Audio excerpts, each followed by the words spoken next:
बहुत समय पहले की बात है।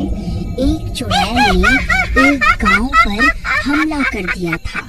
तब गांव वालों ने किसी तरह उसे पकड़ लिया था और उसका सर उसके धड़ से अलग कर दिया था। फिर कुछ सालों के बाद एक मजदूर जंगल में खुदाई कर रहा होता है।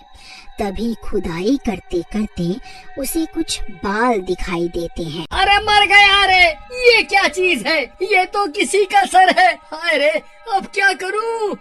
ये तो किसी चुड़ैल का सिर लगता है। हे भगवान, ये मुझसे कितनी बड़ी गलती हो गई। अब क्या करूं?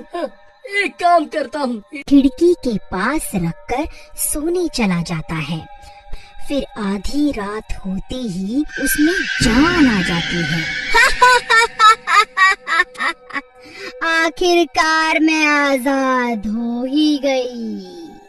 गांव वालों, अब तुमसे बदला लेने का वक्त आ गया है। अरे मर गए रे, कहीं उस सिर में जान तो नहीं आ गई? अजी, आप किस सिर की बात कर रहे हो जी? हाँ, जब मैं जंगल में खुदाई कर रहा था तब मुझे एक सिर मिला था।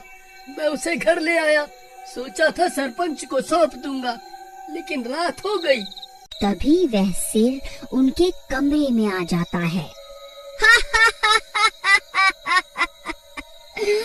अच्छा, तो तू ही है जिसने मुझे आजाद करवाया है। हाँ जी चुड़ैल जी, मैंने ही आपको जमीन से बाहर निकाला था। कृपा करके हमें छोड़ दो।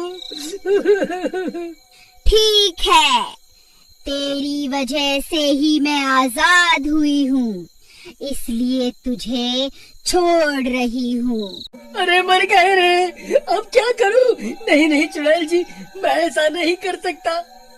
तो फिर ठीक है, मरने के लिए तैयार हो जा।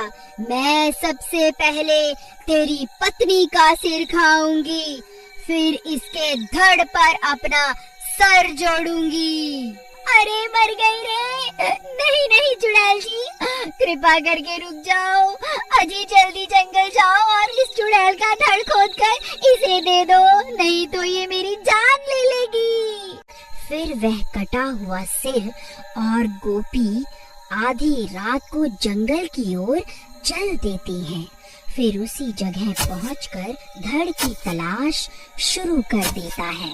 वह बहुत देर तक खुदाई करता है, फिर उसे वह धड़ भी मिल जाता है। तभी गोपी वहां से भाग जाता है।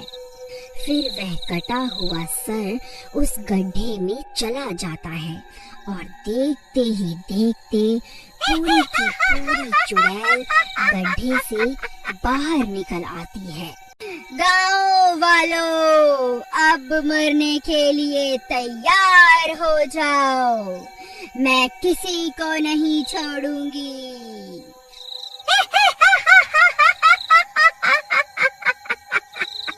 सरपंच जी, दरवाजा खोलो, अनर्थ हो गया है। वह सिर कटी चुड़ैल वापस आ गई है। फिर सरपंच अपने घर से बाहर आता है। हे भगवान, ये क्या अनर्थ हो गया? हमने उस चुड़ैल के 2 टुकड़े किए थे। अब वह बदला लेने के लिए वापस जरूर आएगी। हमें अभी कुछ ना कुछ करना होगा। ए गाँव वालों, कहाँ छुप कर बैठे हो? तुम लोगों ने किस तरह मेरे 2 टुकड़े किए थे? अब बदला लेने का समय आ गया है। सरपंच जी, वह देखिए, वह चुड़ैल गांव वालों की तलाश में इधर उधर घूम रही है। अगर कोई गांव वाला इसे मिल गया तो ये उसका सिर धड़ से अलग कर देगी। भाई, किसी के पास कोई तरकीब है तो बताओ, वरना सुबह होने तक कोई नहीं बचेगा। सरपंच जी, मेरे पास एक तरकीब है। हम इस चुड़ैल को उस पुराने घर में कैद कर सकते हैं। मैं इस चुड़ैल का भोजन बनकर उस घर में जाता हूँ। ये मेरा शिकार करने वहाँ जरूर आएगी।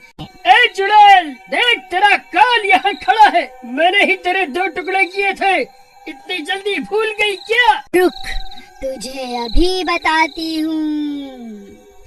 फिर जैसे ही चुड़ैल भीमा की तरफ जाती है, भीमा भागकर घर के अंदर चला जाता है।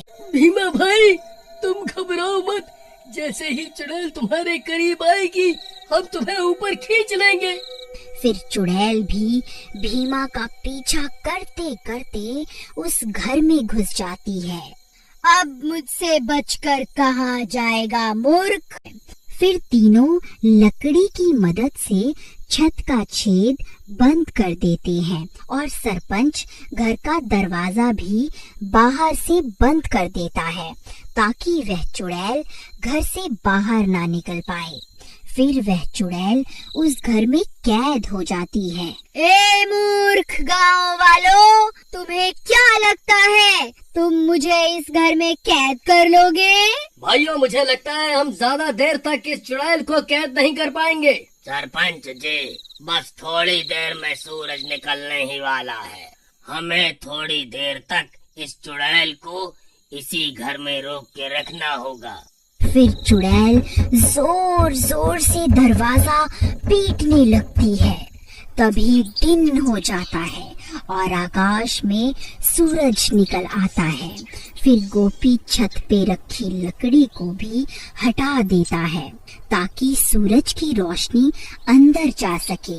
फिर सूरज की रोशनी घर के अंदर जाते ही वह चुड़ैल तड़पने लगती है।